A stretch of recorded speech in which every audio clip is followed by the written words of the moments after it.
We want to use Newton's method to estimate 6 radical 2.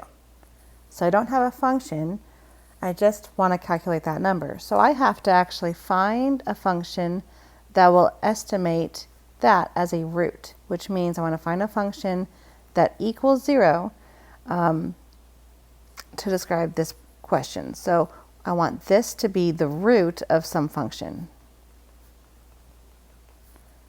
So to figure out what that would be the root of, I first think, okay, well I know 6x has to be 6 radical 2.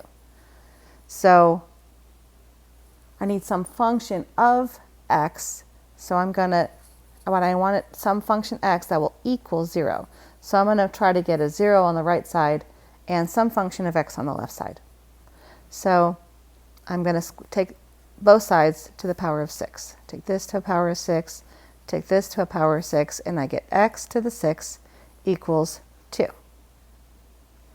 And now if I subtract 2 from both sides, so subtract 2, I get x to the 6 minus 2 equals 0. So now I have a function.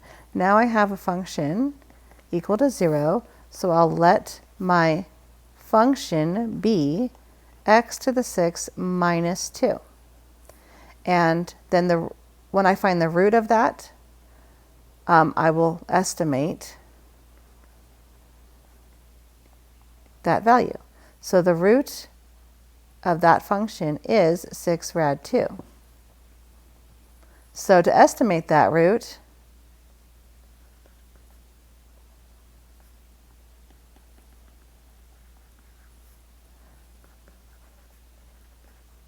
the root of that function, x to the 6 minus 2.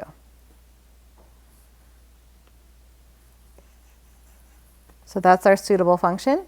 And then graph that actually looks like this. So where would we start? So looking at this graph, I'm going to write our function here. So we have this function equal to x to the 6 minus 2. Using Newton's method, I know I'm going to need the function. I'm also going to need the derivative, so I'll go ahead and write that now.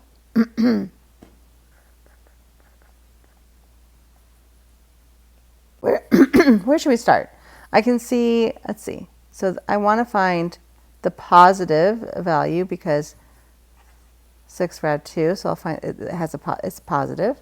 So that means I'm looking for this root right here.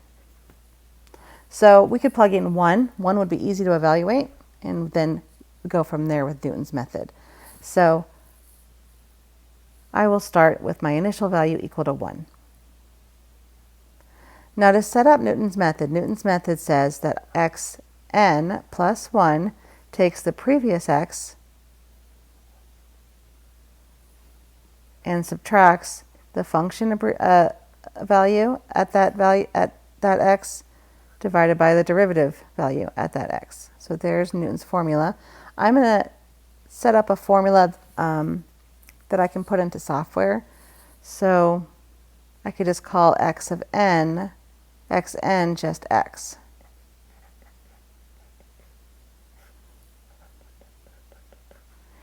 And that way I can evaluate it over and over again by changing the x values. So there's my formula.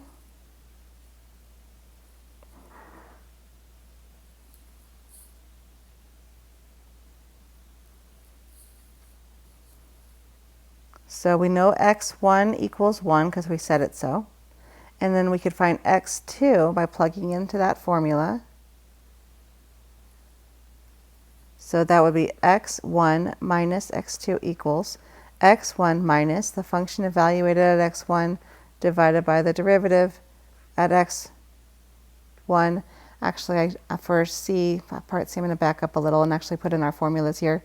So x at n plus 1 is going to take the previous x minus the function value of x, which is the x to the 6 minus 2, and our derivative at x would be 6x to the 5. So there's my formula.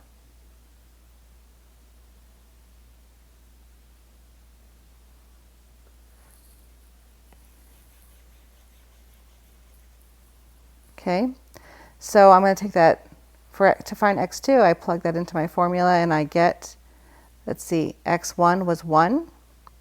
And we'll find f of 1 is 1 to the 6 minus 2 over 6 times 1 to the 5th, which gives me 1 minus 2 over 6, which gives me 1 minus a negative 1/3 or plus 1/3, no, 1/6, sorry, and minus a negative gives me the plus, and that gives me my x2 value, so that would be 1 1/6.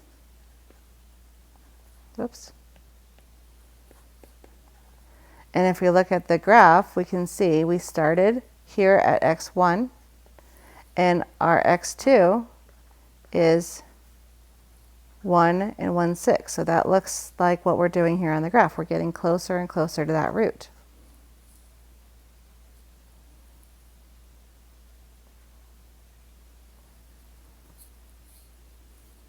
Okay, so I want to keep going though until we get to the root. So now we're going to go to the computer software and put in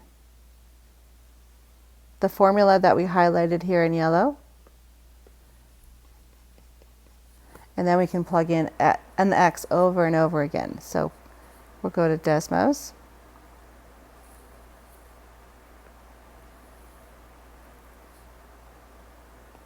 And that function was x minus a fraction with an x to the 6 minus 2 in the numerator. That's our function.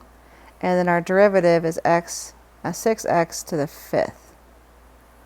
Okay, and then I'm going to delete these defaults so they don't confuse us.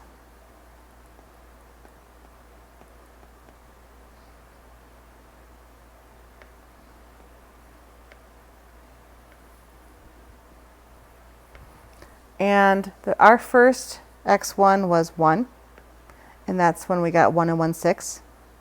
And then our second x1, so we put in that 1 1/6, which is 1 point about that, but we'll put the exact number since we happen to know it. And we get this next approximation. And then our x2 or x3 will be the result from putting in x2. So we put in 1.1264437. And my result there, in the y column, I put in my next x. So this will be my x4.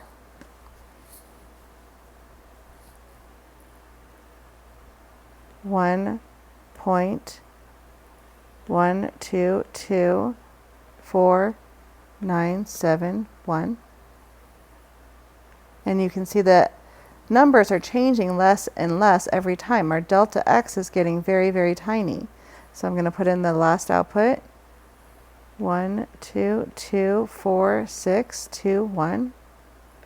And we just keep doing that until the number no longer changes and we've converged to a number to 6 decimal places.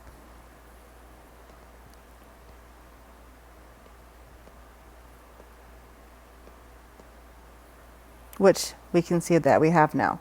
So I keep getting that same result back, that 1.122462. So I'll put that in for part E.